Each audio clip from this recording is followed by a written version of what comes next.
What is the best film ever made? If you are going to watch it, or watch it again, one thing to take notice of, the camera position through the 3 acts of the movie. For the first act the camera is positioned higher than the actors, giving the viewer the impression that they are above them. For the second act it is on the same level as the actors, making you part of the debate on whether or not the kid is guilty. For the last act the camera is below them, so you're looking up as they sit and pass judgment. I instantly thought of this after reading the top comment. The acting and the dialogue in that movie is so good. What they're talking about is despicable. Fantastic film. I think it was made for HBO in 2001, starring Kenneth Branagh, Stanley Tucci, and Colin Firth, but that was based on a West German film, The Wannsee Conference, a 1984 made-for-TV movie that was on YouTube last time I looked. I was a jury foreman once. I would say the experience pretty much met my expectations pretty closely. My case was interesting enough, maybe not all of them are, but for me it was a positive thing. I'd do it again. My main piece of advice to the defendant would have been, if you had wanted to be found innocent, you shouldn't have made yourself so blatantly obviously guilty. Casablanca, at first I was like, dude, this is just another old-timey romantic movie, but then it got real mature, like, a man choosing either the love of his life or the future of a country he doesn't belong to, and in the end he does the manliest thing ever, he takes a stance against Nazis. Fellow Redditors, if you've seen Casablanca only once then see it again. The first viewing it doesn't quite sink in, for instance watching a Nazi officer read off an intelligence dossier on someone's life and having the balls to read over the Nazi's shoulder and answer, "Are my eyes really brown?" I just had my students watch this in summer school, world history. I have seen it probably 20 times but had to write a study guide with questions, so spent probably 4 hours this weekend rewinding and catching every single detail and plot point. It gets better and better every time. Perfect movie. The thing that really gets me is they made it in 42. They all had no idea how the war would turn out. Gives me chills. My mom is an old movie fiend, and one night when I was in 6th grade was watching The African Queen and I sat down and watched it with her. I really enjoyed it, and then she said that The Maltese Falcon would be on in a couple nights and I should watch that one too. Finally, we stopped at Blockbuster one Friday night and I rented Casablanca. From then on it's one of my all-time favorite movies. So many classic lines and an even better story. Casablanca is, rightly, untouchable. If anyone ever tries to remake this film, the spirits of Hollywood past will rise as one to smite them. I'm old enough to remember the brouhaha when Ted Turner colorized it. It was a complete mess. The cinematography works in black and white because it was meant to. Colorizing it ruins so many scenes. You don't feel like you're in construction. Oh, I'm a union delegate. Take my wife please. I take my wife everywhere but she always finds her way home. Badumtis. I asked my wife where you want to go for our anniversary. She says take me somewhere I've never been. I told her try the kitchen over there. Badumtis. Goodfellas is the film that if it's on TV I'll watch it to the end. It's so good every time at making the gangster life seem great and then totally undermining it and showing them for the scumbags they were. Perfectly paced, great acting, brilliant narrative. Now go get your Shinebox. I personally love Oh Brother Where Art Thou to death, but I think the best film would have to be another Coen Brothers film, Fargo. Also Lord of the Rings. It can't be overstated how great that trilogy is. I believe that movie's a classic simply because it manages to be clever, funny, and instill a sense of wonder in the audience, while still being pretty fucking terrifying. Like, the more lighthearted moments in the first half with Grant interacting with the kids, and Hammond with his optimism are perfectly challenged later when there's real danger. Great writing. The spiel by Grant at the start to the snotty kid about raptors eating him alive sent chills down my spine as a kid. The special effects are, maybe you'll be shot by a film buff for this, almost timeless. Like watching that now and it still stands up to modern CGI for me.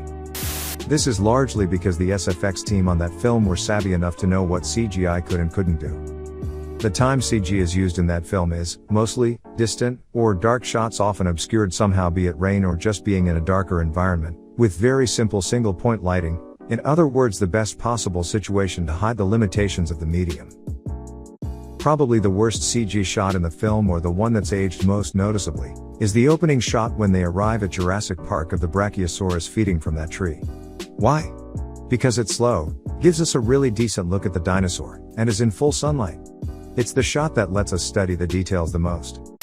All the close-up shots of dinosaurs, the raptors walking, the dinosaur heads close up, whether that be the Brachiosaurus in the tree when the kids and Grant have escaped the car, the raptor close-ups, the kitchen window for example, or the T-Rex glaring into the car, with the pupil dilating, or shoving its head through the roof of the Explorer. All of those are physical models. The raptors walking up and down the aisles in the commercial kitchen were dudes in suits. CG, honestly, was used pretty sparingly. That's why it still looks very good now, and movies a lot newer which were a lot more reliant on CG, look so much worse. The other reason it looks so good is that the CG is of actual physical models in most cases. Another reason why the Brachiosaurus looks so bad is that only the head had a physical puppet. The rest was pure invention. Meanwhile the T-Rex had a scan of the actual texture of a whole animatronic T-Rex. Though I still love that the SFX guy's little conversation made it into the movie. And it's not nearly as dark and bleak as the book. I'm not one of those T-He-Bo Okayas be at terror gatekeeping types, but they mostly did right by the original story and kept enough of it in the movie. I love both equally for what they are. The book is dark and gloomy, the philosophy and math/data are a much more pronounced part of the storyline, and does not have a particularly happy/positive ending. All that is to say, I love how the movie emphasized the visuals of the gigantic dinosaurs and it's still just fucking thrilling to watch. That movie would never have worked if they simply shot the book's storyline and plot. It would have been a prehistoric themed sci-fi snuff film. Came in here looking for this. Love it so much I got the OG JP pinball from the 90s. I honestly don't think I could ever get tired of the movie. Right up there with it is Terminator 2 and Who Framed Roger Rabbit. Holy shit, Terminator 2 and Who Framed Roger Rabbit are 2/3 of my holy cinematic trinity. Awesome to see them referenced in the same sentence by someone else. And to be fair, even though it's one of my favorite books, I've read it 3 times and I almost never reread books. It does drag for about 100 or 150 pages in the middle. That drag was all cut out of the movie. But outside of that, boy does that book know how to build suspense. I always was reading a couple extra pages every night after I would normally stop. Do yourself a favor and watch the first one first, unless you plan on skipping it. Terminator is classic Arnold, had era special effects, and doesn't take itself too seriously. T2 has much higher production and drama. After watching it, your expectations will probably be too high to really enjoy the first film. There is no one best in my book, but if I had to pick one near the top it would be Aliens, strictly based on how often I've viewed it. Others, but by no means all inclusive. The Hunt for Red October, Poltergeist, the original, Hope and Glory, The Princess Bride, The Philadelphia Story, triple feature with Holiday and Bringing Up Baby, Groundhog Day, Jaws, All the President's Men, The Thing, 1982, Young Frankenstein, Fargo. Edit, formatting. I'm going to get hate but I think Beauty and the Beast from Disney, they really pioneered CGI and the beginnings of using new technology for animation. The songs were wonderful and memorable as well but I appreciate the art and the background scenery, it was stunning. You just don't see that anymore. I still get chills when the Beast is dying and the effects of the rain and smoke, it looked real and brought real emotion.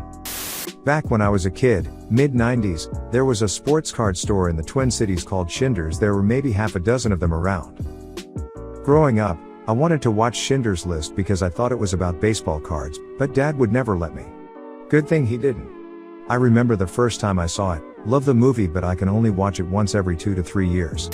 I don't mean to sound like an elitist prick when I express that I kind of wish it was required viewing. But I kind of wish it was required viewing. My dad used to say, anyone in Congress who wants to vote to go to war, should have to watch The Deer Hunter first. He'd explain, that's what war takes away from young men. Everything. It takes away everything. And that you'd have to understand that's what you were doing to your own men, sending them into war. And I mean, Band of Brothers is a very different experience, as you know. But, yeah. People should know about Easy Company, and what they went through, and what they did. Grandpa, were you a hero? No. But I served with heroes. I mean, the interviews with those guys are just absolutely priceless. It's my understanding that his family basically spent his entire childhood fleeing the firebombing of Japanese cities. Think of the scenes where all the citizens are so excited to see their massive battleships go to war, that only their most powerful vessel limps home with a few desperate survivors.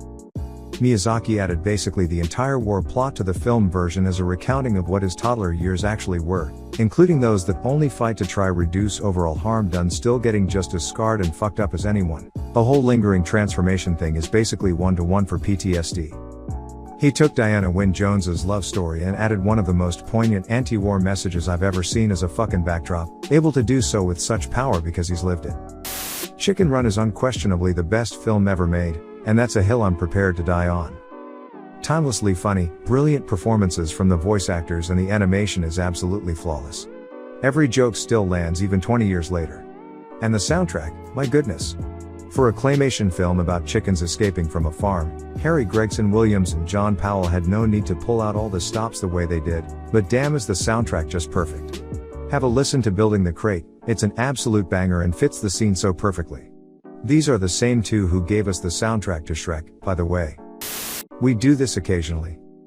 We've done LOTR, and did Star Wars 1-6 before Episode 7, and the Harry Potter series. Next on the list is the Daniel Craig James Bond films before the release of the next film. Always a good time. We try and theme food and drinks. For the Star Wars marathon, I cooked Anakin's burnt ends smoker.